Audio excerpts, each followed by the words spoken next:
Welcome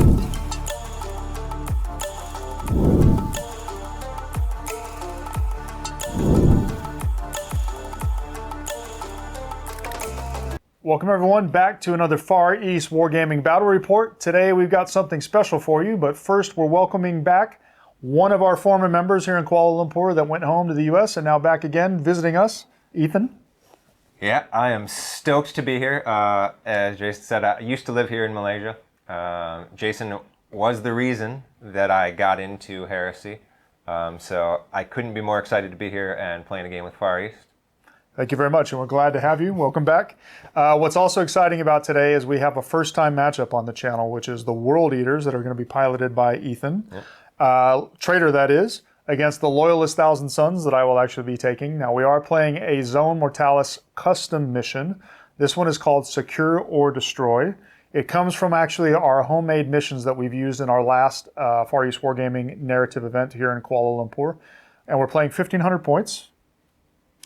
And the way that this mission basically works is there's 6 objectives. The objectives can be destroyed. They do have a fairly tough profile, which you'll see during the course of the game with their toughness, multiple wounds, and the saves. We want to make them a little bit more durable so that it's just not so easy to kill them. And the reason why you would kill the objectives is to deny the other person the ability to control them. And maybe if you're a World Eaters player, just to destroy more stuff. Just to destroy more stuff. It's totally World Eaters. Yeah. Also, this game has a variable turn length because honestly, we really don't like 4-turn games. You hear us say that a lot. But you're going to have 4 turns, the possibility on a 5, on 3-up, and the possibility of a 6 on a 6-up. So it is going to encourage, I think, a little bit of aggressive play. But again, excited to bring this matchup with Ethan once again back on the channel, and we will come back with the Army Showcase in just a moment. Here we have 1,500 points of Zone Mortalis, Loyalist 1,000 Sons, running the Guard of the Crimson King Rite of War. The warlord for this force is a Praetor in Tartarus Terminator armor, wielding a Combi Bolter and Thunder Hammer. His warlord trait is Magister of Prospero. His cult arcana is Raptora, and his psychic discipline is Biomancy. Accompanying him is a 5-man Tartarus Terminator command squad. 4, including the standard bearer, are wielding Thunderhammers, and 1 is wielding a Chain Fist. For elites, we start with a 2-strong Apothecarian detachment. Both apothecaries are wielding bolt pistols and chainsword and are in power armor. Their cult arcana is Pavoni. The second elite's choice is a 10-man Kentai Occult Cabal. All are wielding Kentai blades, and the Kentai Blade Master is wearing Artificer armor. For troops, we start with a 5-man Sekhmet Terminator Cabal. All are wielding Archaea Force Axes and Combi Bolters. Their cult arcana is Pavoni. The second troop slot is a 10-man Tactical Squad. The Sergeant is wearing Artificer armor and a Power Fist. There is also 1 Legionnaire with a Legion Vexilla, and their cult arcana is Pavoni. The third troop slot is an 11-man tactical squad. The sergeant is upgraded with Artificer armor and a Power Fist, and 1 of the legionnaires has been upgraded with a Legion Vexilla. Their cult arcana is also Pavoni. The last troop choice and the last unit for this force is a 5-man tactical support squad. The sergeant has been upgraded with Artificer armor. The entire squad has been upgraded with melter guns, and 1 of the legionnaires has been upgraded with an augury scanner. Their cult arcana is Corvidae. This rounds off 1,500 points of Zone Mortalis Loyalist 1,000 Sons. Here we have 1,500 points of Zone Mortalis Traitor World Eaters running the Crimson Path Rite of War. The warlord for this force is a Praetor in Cataphracti Terminator armor with the Cloaked in Blood warlord trait. He is wielding a Thunderhammer and a Combi Volkite. Accompanying him is a 5-man Cataphracti Terminator command squad. 4, including the standard bearer, are wielding Thunderhammers, and 1 is wielding a Chain Fist. For elites, we have a single Apothecary. He has been upgraded with Artificer armor and is wielding a Power Sword. The second elite's choice is a Contemptor Dreadnought. He is wielding a Gravis Melter Cannon and Gravis Chain Fist with an inbuilt Graviton gun. The third elite's choice is a 7-strong Rampager squad. 5, including the Rampager champion, are wielding dual Phalanx blades, and 2 are wielding Excoriator chain axes. For troops, we have 2 identical 15-man Despoiler squads. The sergeants in both have been upgraded with Artificer armor and Power Fists. All of the Despoilers are wielding chain axes. The third troop slot is a 10-man tactical squad. The sergeant has been upgraded with Artificer armor. The fourth troop slot and final unit for this force is a 5-man tactical support squad. The sergeant has been upgraded with Artificer armor, and the entire squad has been upgraded with melter guns. This rounds off 1500 points of Zone Mortalis Traitor World Eaters.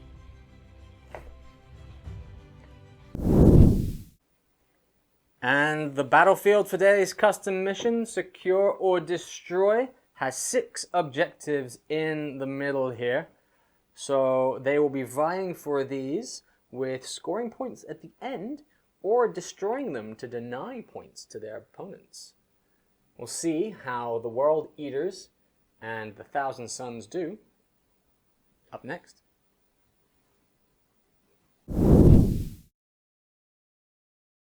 So for the World Eaters, on the far right side, I have the Despoilers. Despoiler squad, first one. Skipping over a little bit, they're kind of alone for now. But skipping over, have the Melta squad, then Command squad with their Volkite Praetor, 1 tactical squad paired with the other Despoiler squad. In reserve, not on the board yet, I've got 1 Contemptor with Claw and Melta, as well as Rampagers supported by an Apothecary.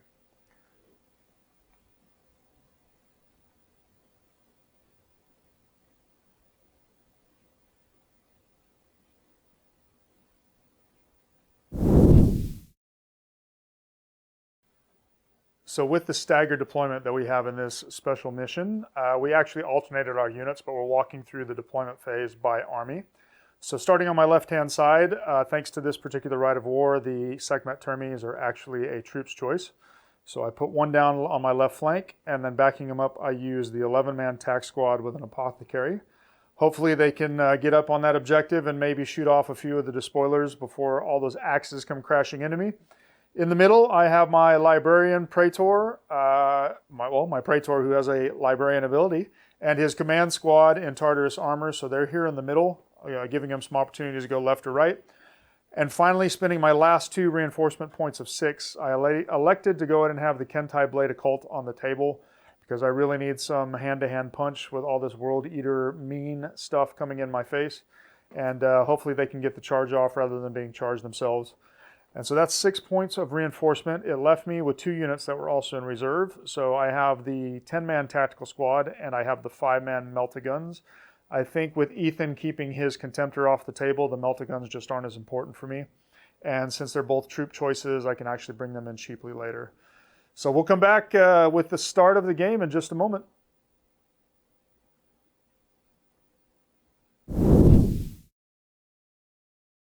So as always, we will start with the obligatory fist bump. Good luck, sir. Good luck. Welcome back to Malaysia. We're glad to have you. Pleasure's all mine. So just for reference, I used up all of my reinforcement points at the beginning of the game, so I don't have any points to actually seize, and Ethan had won the roll-off. So we're going to come back in just a moment with the World Eaters and turn 1. So on my right side, I wasn't too aggressive because the Thousand Suns, with their psychic shenanigans adding to their movement, holding back a little bit to hopefully avoid being charged and be able to get off the charge. Just partial movement over here. On the Melta support squad, I did move up to hopefully be able to shoot the objective closer to the Thousand Suns. On the left side, committed the command squad going forward. No set plans on either charging or shooting, because charging over here does get me closer to the Kentai Blade squad over there. Sort of non-committal with the tacticals because I want to be able to move either way with them, but push them up a little bit. And the final squad, similarly to on the right side, didn't use the full movement because, again, the Thousand Suns being able to psychically shift forward even further, I wanted to stay a little bit further back so that I can hopefully avoid getting charged.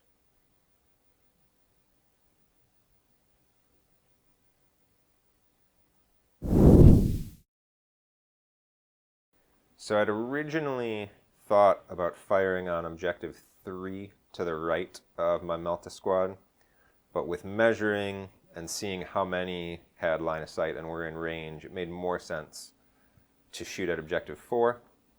The Melta squad took 1 wound off, and the command squad took 1 wound off as well, so 2 gone on Objective 4. Yep, and objectives have 5 wounds in this special mission, so there's 3 left on Objective 4.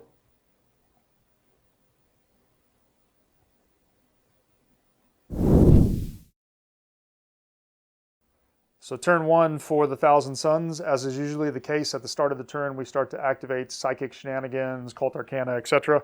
So starting with the Kentai Blade Occult, they did successfully get off their Mind Song of Blades ability at the beginning of the turn, giving them +1 movement, +1 weapon skill, and +1 attack.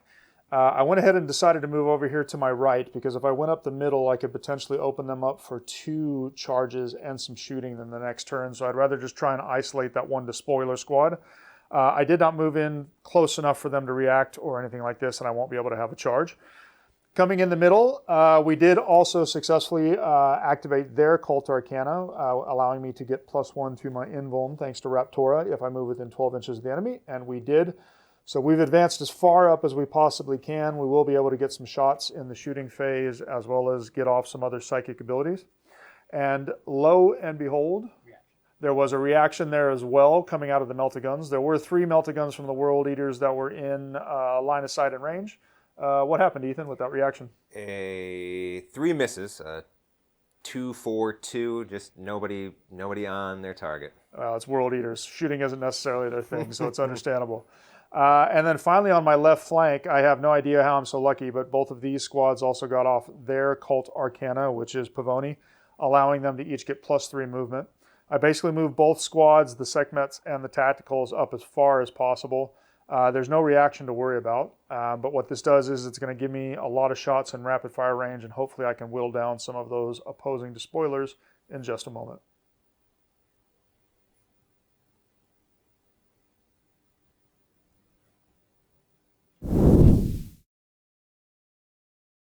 Shooting for the Thousand Suns, and I went ahead and started with the command squad. So first of all, the Praetor activated his Biomancy, granting that unit successfully +1 strength, +1 toughness.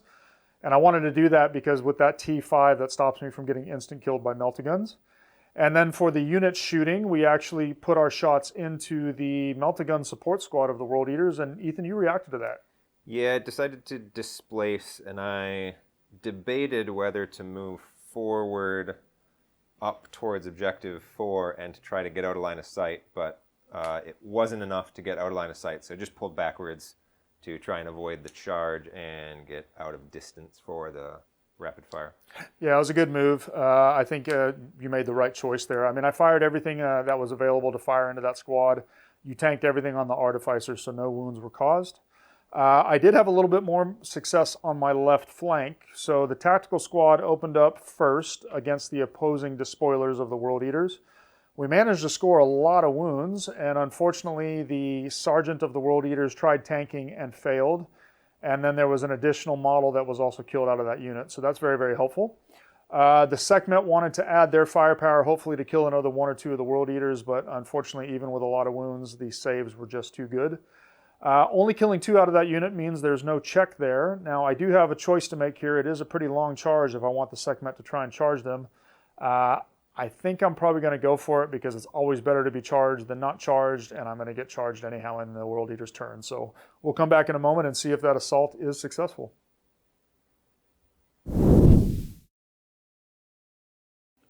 Assault phase for the Thousand Suns, and after debate we went ahead and decided it's always better to charge than to be charged, and I know that the World Eaters are coming, so I'm going to go ahead and elect for the Sekhmet to try and charge into the despoilers. We measured it before we were on camera, and it is pretty long. It's about 11-inch charge, but hey, let's go ahead and try it, and we're going to film that just because this could be critical, so looking for that 11.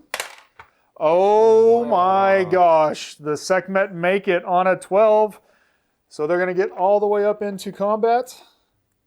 We'll finish moving these guys in what was an incredibly unlikely charge, and then we'll come back in a moment with the combat results.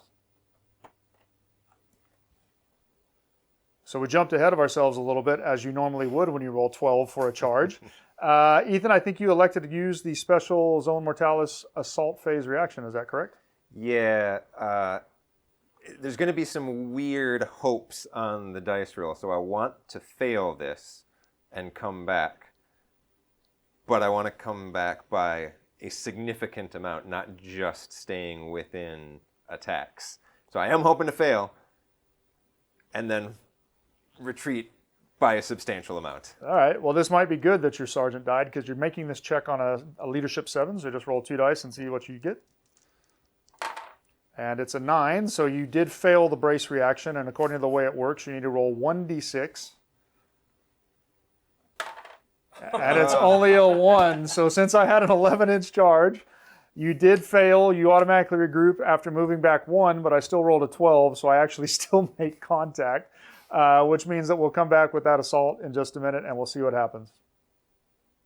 Assault phase for the Thousand Suns, and after that miraculous long bomb charge and that miraculous fail of the brace reaction, the Sekhmet activated their Achaean Force axes. They did get hit first from the World Eater's chain axes. You did manage to wound me 7 times, but the armor held firm and I didn't fail a single one of the armor saves. In return, the Sekhmet swung and cut down 7 of the World Eater's despoilers. And then, Ethan, you failed your leadership check on Snake Eyes, yeah? Needed the Snake Eyes, Yep. failed that, and fell back about 3 inches here from my edge, but the remaining 6 are not in the fight anymore.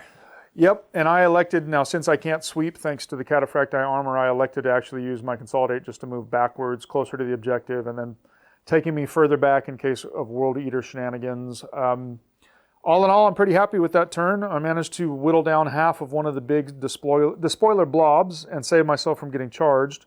But we'll come back and we'll see what happens at the beginning of turn 2 for the World Eaters. Turn 2 for the World Eaters. Over here, the despoilers failed once again, did not rally, fled off the board, and fled by a lot. Moving across, brought on the Rampagers, and ran, get that extra 4 inches up. The Melta squad moved up. Idea to get some shots over there.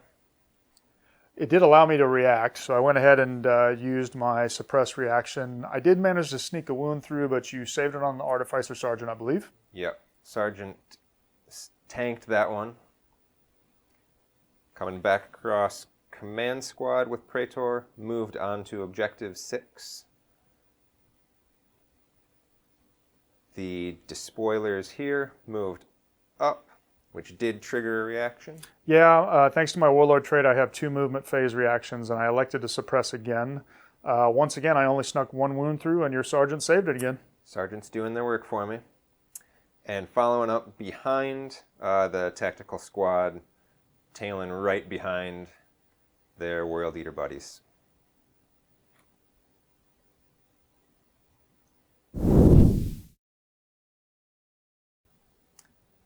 First, I elected to shoot with the Melta squad in the middle.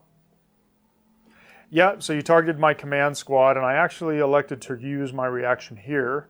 The thinking was the displace move would take me closer to the objective as well as further up the table. I decided to go ahead and risk this because since I got off Biomancy last turn, any failed saves are not going to instant kill me because I'm T5. And then you had a little bit of a run of bad luck there, did you? I started off well, got 4 hits, but then, as you can see, 3 1s and a 2. But not a successful roll there. Well, on the bright side, the 1 wound that went through actually did wound me. I failed my invuln, wounding 1 of the command squad. And again, because of Biomancy, I was T5, so it doesn't instant kill. I've just lost 1 wound there. And what was next? So after the Melta, it was essentially everything focused on the Kentai squad. First, the despoilers opened up with bolt pistols, and I think stripped 1 wound? Yep, I tried to tank on the Blade Master. He's the guy with the dual-handed weapon here. So I lost 1 wound from your bolt pistols, and then I think your tac squad fired. Yeah, tactical squad behind them, which is right here, opened up. And they had no success, leaving it to the command squad in the middle.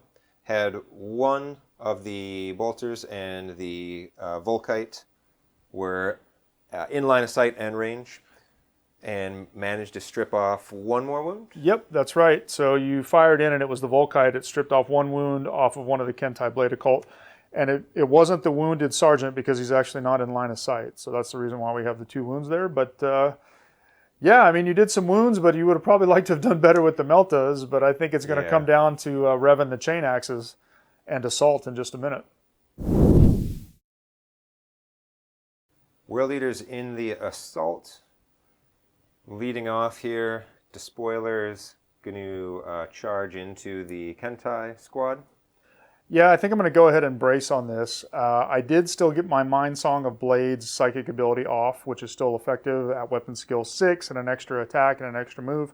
So I might as well brace here because I don't want them to break. So testing on a 9, and we're okay. So now you have your charge distance. I think you needed a 6. 10. Healthy there. Yep. So we'll move everything in, and then we'll come back with assault results in just a moment. So in quite the melee on the left side here, the despoilers charged in, rolled a mountain of dice, wound up with 17 wounds caused. Yep. And I actually failed 6 of my saves, so that did kill 3 of the Kentai and carry 1 wound over. Now this was all initiative 4, so I did get to swing back, and I think it was kind of brutal. Yeah, it did not go the World Eater's way. As you can see there, a lot of dead despoilers around the board. Then the remaining, Sergeant also whiffed his attacks after the initial round. Yeah, that weapon skill 6, thanks to the psychic ability of the Kentai Blade Occult, really made it hard for you to hit me.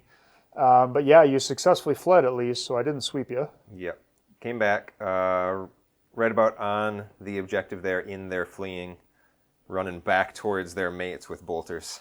And I elected to just go ahead and consolidate further up the field. Might as well take advantage of the free movement.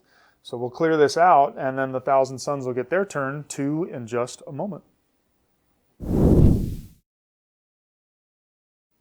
Turn 2 for the Thousand Suns, and we started with using my reserve points, reinforcement points, to bring on both the support squad with melta-guns as well as the tactical squad.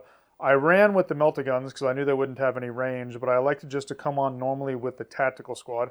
And the reason why I did this is I do actually want them to still get some shots. I didn't do any psychic shenanigans, obviously, with those 2 units.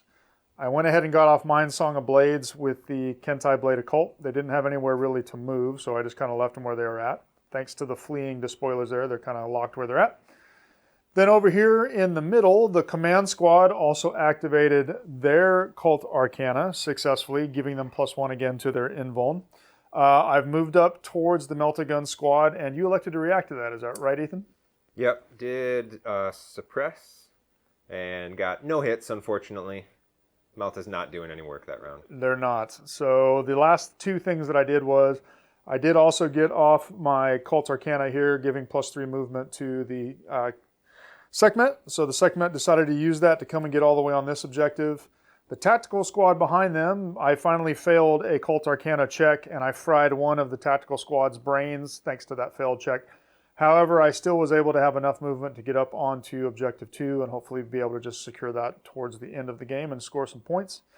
So yeah, that was all of my movements. I do have a little bit of shooting, and we'll come back with that in just a moment. Shooting for the Thousand Suns, and we started on my left flank. We wanted to try and light up those melta-gunners as best we could. We started with the Sekhmet, and they elected to shoot first because that way I could try to tease out the reactions, and that's what happened. I think you... Yeah, displaced with the melta-gunners, pulled back, got 2 out of line of sight, I think it was, Yep. and out of rapid fire. Yep. So the Sekhmet were ineffectual. They didn't actually do anything. I next shot with the command squad, including the Praetor, but not firing his combi melta. Again, very ineffectual. I think you tanked a lot of Artificer saves. Sergeant tanked to the best of his ability. Yep. But surprisingly, the thing that was effective was this tactical squad over here. I had 7 guys that actually could draw line of sight and shoot. I managed to score 3 wounds or 4 wounds, and you failed some saves. I did fail some saves. I think it was 4 that you caused. Sergeant failed his first attempt, and then the remaining picked off one of the rest of the squad.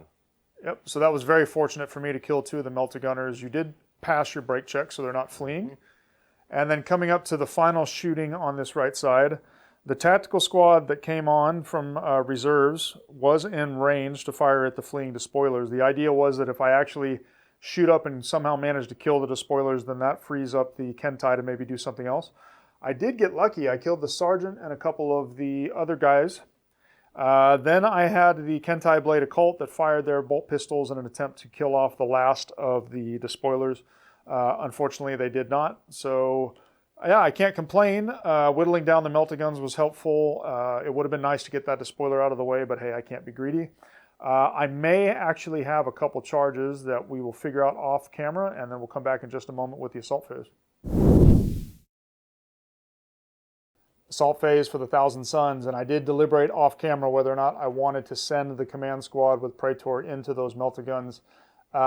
Playing the mission, it would have been dumb. So if I had actually charged in there, I of course would have killed through that melta-gun squad, but then I just opened myself wide open for a very easy charge from the Rampagers.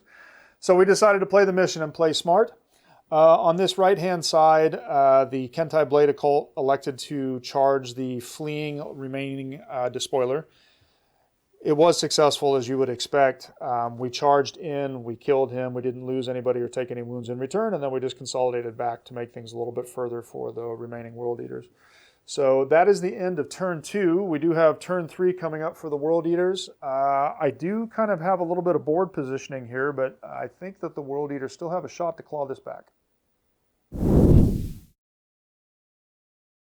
Starting off on my right side of the board, Contemptor came on. That's the last of my reinforcements. Used up my 2 reinforcement points for the turn. Coming over towards the middle, the Melta cleared the doorway, got out of the way for their Rampagers coming up behind. I did elect to do a reaction there, so I tried to suppress with the command squad on the Melta guns. The thinking was that if I could actually suppress and kill some of them, that's going to be less Melta shots coming at me, but you managed to save everything, even though I wounded quite a lot. Yeah, I did. Even without the sergeant, they managed to save quite well. Okay. Then the command squad moving over into the doorway to head towards the blender of Kentai squad there, and the tactical squad also moving up towards that objective. I think that was the right play because ABC, always be charging for the World Eaters. And it's better, I think, for you to charge that command squad than for the Kentai to get in their charges and get all the extra bonuses. So we'll come back with shooting from the World Eaters, turn 3 in just a moment. The World Eaters shooting. The Contemptor on this side opened up with both Melta and Grav. Blast landed right here in the middle of the squad, which is nice. But between the two, only picked off 2 men. Yep, so the Melta Cannon killed 1 guy, and the Blast, even though it wounded like 5 of my guys, I only failed 1 save there and 1 feel no pain. Not enough to force a check, but you did actually cause a little bit of dangerous terrain I got to pay attention to in the next turn. Moving across to the middle, the Melt Squad actually shot at Objective 5. Only scored 1 hit, did manage to take off 1 wound from the objective. Okay. And coming across to the far side, the Tactical Squad shot at the Tacticals to the back and also only managed to take off 1 of their opposing Tactical Squad. Honestly, I think that was the better play because if you had fired anything at my Kentai, of course I was going to displace and try and make your life a little bit more difficult. So yeah, we will come back with your charges and assault in just a minute. So World Eaters in the assault. The first is going to be the Rampagers, going right in here to the command squad. Yeah, I know I'm going to accept a couple charges this turn. I think I'm going to go ahead and brace here because all of those Phalanx Blades and Rending 4-ups are not going to be good. So let's go ahead and roll the brace reaction on a 10 for the Praetor, which is successful. And then we pre-measured. I think you have a 7-inch charge there. Do you need 7? Oh, just short. So it's going to be a failed charge with the Rampagers. Lucky for me. The second is going to be the command squad here into the blender. Yep, and I can't do anything about it. So it's just a 4-inch charge. And ooh, wow. World Eaters did not want to charge this game for some reason. So we'll move in the command squad and we'll come back with the assaults in just a minute. All right, World Eaters charge and melee over here. There was a challenge, not the Praetor, but one of the Terminators in the challenge. And there was a lot of carnage. Jason, you started off with some very successful wounding. Yeah, it was crazy. So I managed to sneak through 17 wounds, striking before the unwieldy hammers. And of those 17 wounds, 8 of them were rending 6s. But then you did something remarkable, which was... I did. I pulled 7 saves. The invulnerables came through for me there. Yep. So I think total I snuck 3 wounds through, which killed 1.5 of the command squad. But then you just smashed me. In one roll, I think I scored 10. 10 Thunderhammer hits. Even though you were striking me on 5s with the command squad, you still got enough Thunderhammer hits to kill 5 guys outright. You won the challenge as well, scoring a victory point there, and then the Praetor just finished off the squad because I couldn't take any feel no pains from all that strength 8. Yeah, the Brutal really helped out there as well. Yes. So yeah, very nice combat for you. Kind of makes up, I think, for the failed Rampager charge and keeps you in the game. Turn 3 for the Thousand Suns. So starting on my right flank, the first thing that moved, well, actually, even before the movement, the first thing I did was actually take control of the doors using my reinforcement points. There's no reason not to. I was successful in the attempt. I used it to just open this door before the Melta Gunners.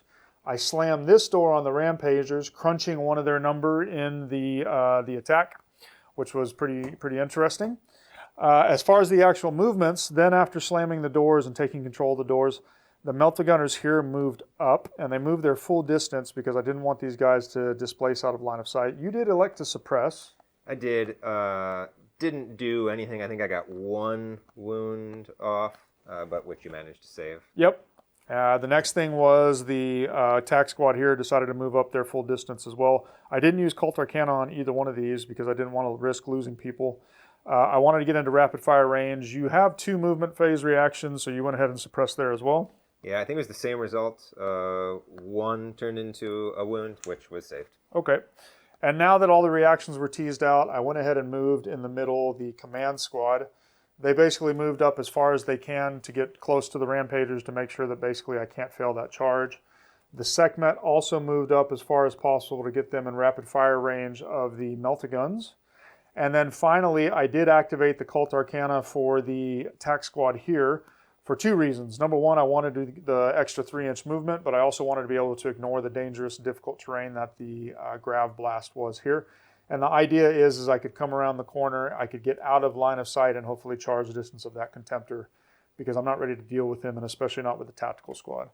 So that was all the movement and the resulting movement phase reactions. I am going to have some shooting, and we'll kick that off and come back in just a moment. Shooting for the Thousand Suns, and I elected to shoot the Meltaguns at the World Eaters Command Squad and Praetor, but I failed to remember that there's an advanced reaction, and you went ahead and triggered that. I did charged in with the command squad and made it, not with a lot to spare, but made it. Yep, and the way that the reaction works is I still resolve my shooting, so I did manage to melt the wounded command squad member down, which was helpful, but the remainder did make it into the charge and passed with a 6 when they needed a 5. So that squad's probably going to get wiped. That didn't work out the way I wanted to, but hey, it happens. What was a little bit more productive is my tac squad that moved up into rapid fire range shot at the opposing tac squad of the World Eaters, and I managed to kill the Sergeant and Artificer armor plus 4 more guys. But you did pass your break check, and so you're still there.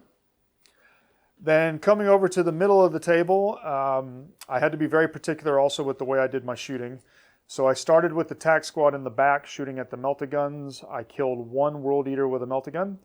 Then next up was the Sekhmet, who went ahead and fired all of their combi bolters and were successful in killing the last 2 members of that squad.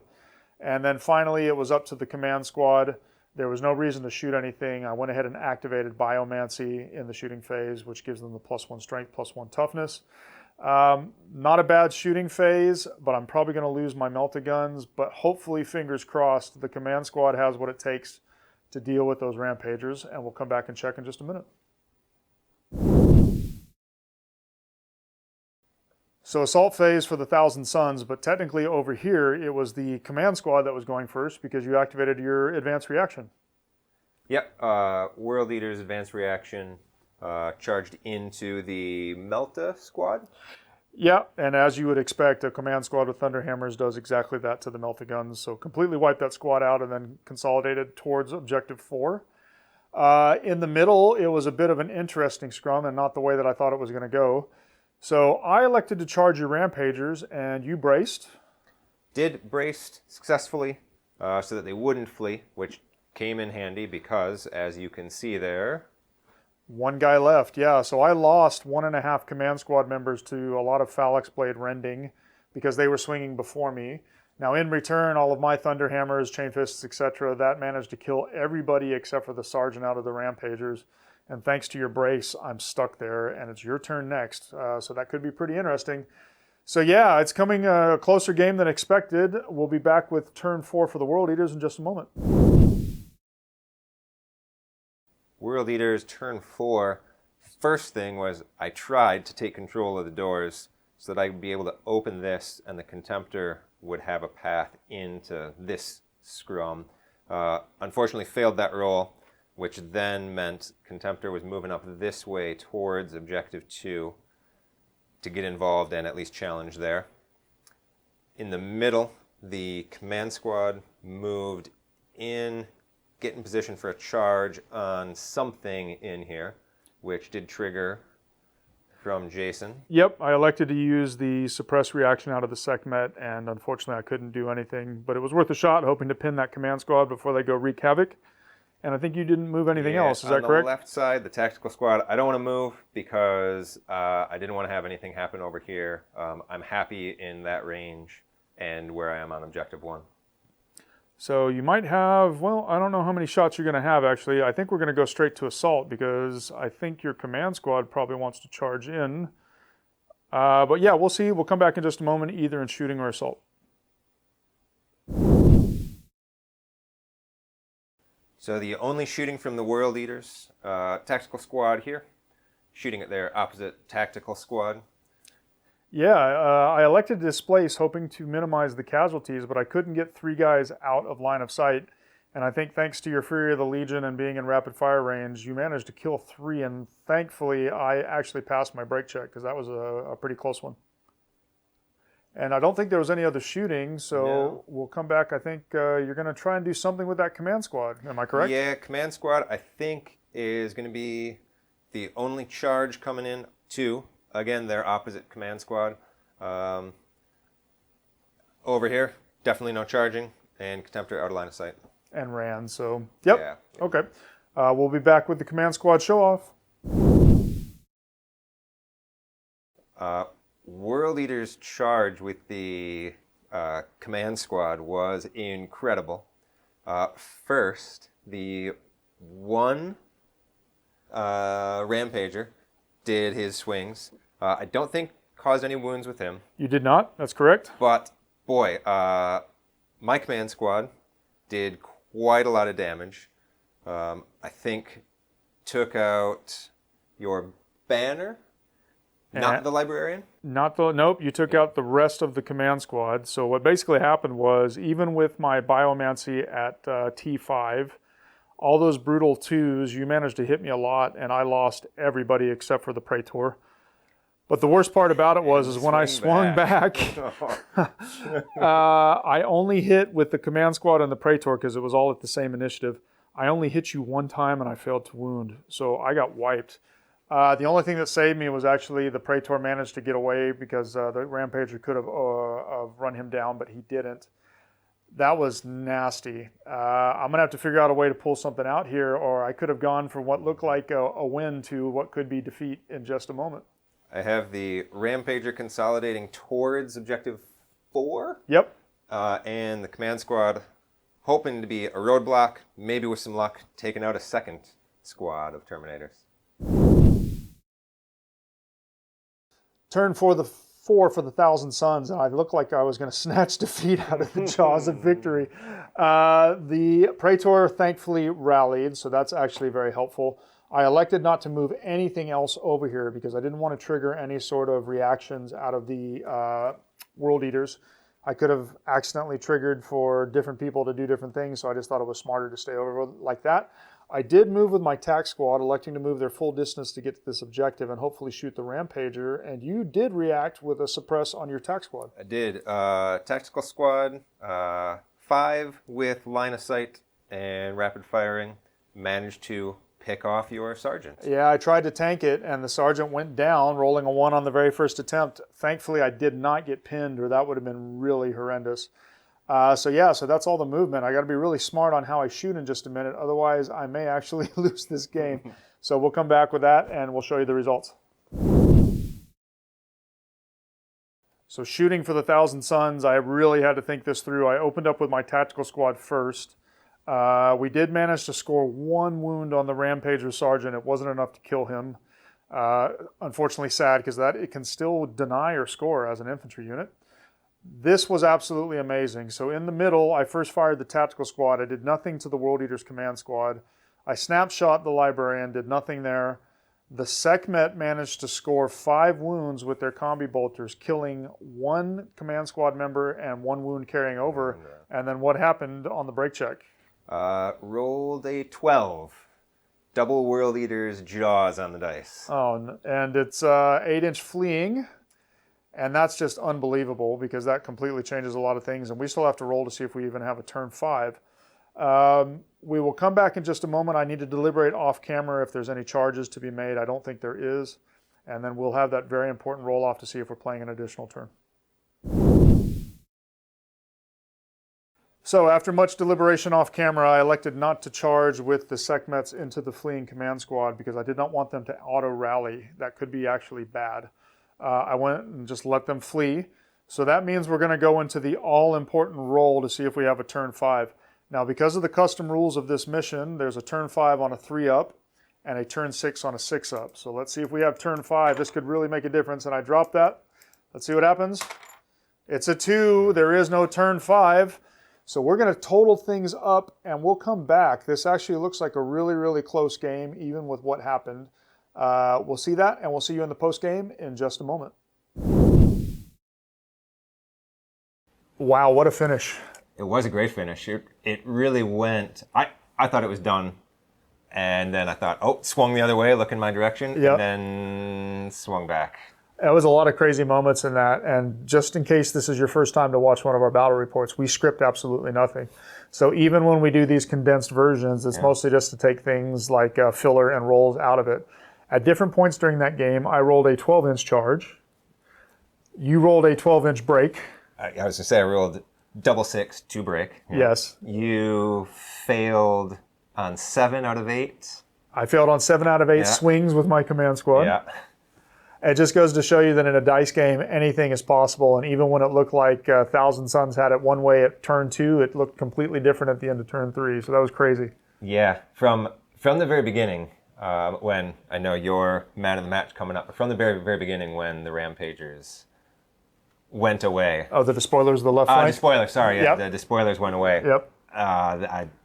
That was looking grim already for me. Yeah, yeah.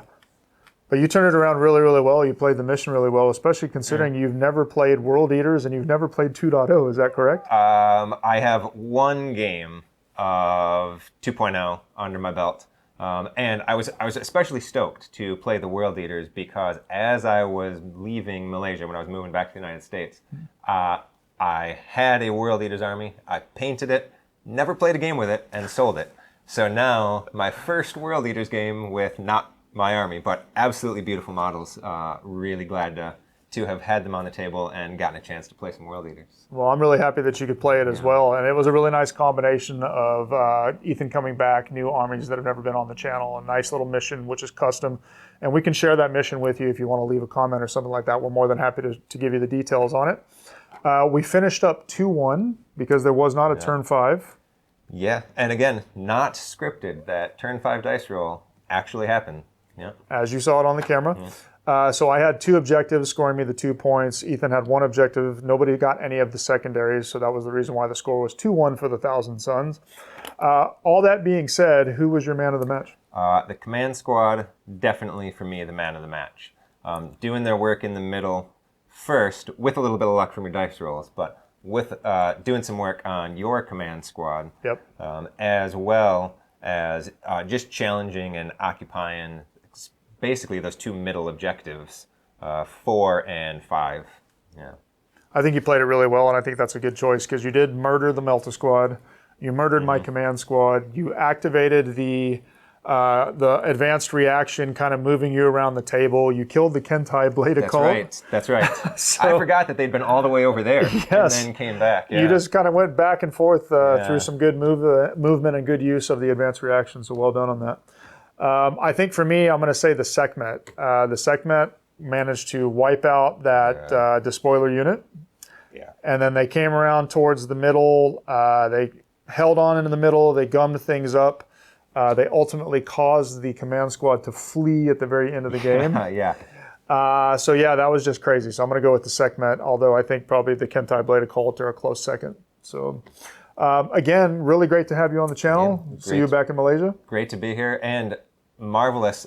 I got to pilot the World Eaters, but it was really nice to see the Thousand Suns as well, and to see, you're man of the match, understandably the Sekhmet, but boy, the Kentai Occult squad, holy cow, the work that they could do mulching through that side, that even though I was on the receiving end of it, that was still quite fun. Yeah, for me it's a revelation as well, because this is, I think, my 3rd or my 4th game with the Thousand Suns that I've ever played. But I agree with you. The Kentai Blade of Cult are really superstars, but probably I think the only superstars in the list, even though Sekhmet can be pretty decent. So any final words, last thoughts? What's next on the hobby table? Boy, everything's on the hobby table. First, like I said, so fun to be here and get in a good game. I think the next little bit I've actually got is some Titanicus and a little bit more Aeronautica Imperialis for myself. I just worked on a Raven Guard army that, as I was saying, I might just sell it even before it reaches the tabletop. But this has inspired me, hopefully, to get them in a game. My Imperial Fists, which I know you've played against back in 1.0. And your Emperor's Children. And Emperor's Children, the Imperial Fists, which I did have before they became the poster boys of 2.0, but I need to get them on the table, but I also got the Raven Guard to get out and play. So a lot of playing, a lot of painting to do. Excellent. Well, get it done. Hopefully you don't just sell it off and get some games with it. So that's it in terms of today's battle report. And once again, for those of you that are still here, we really appreciate all the support. So like, subscribe, get the notifications, do all those different things. Keep the comments coming. If you have any questions about the army, questions about the mission, or just anything in general, we love interacting with you. So that's it for the both of us here at Far East Wargaming for today, and we will catch you on the next one.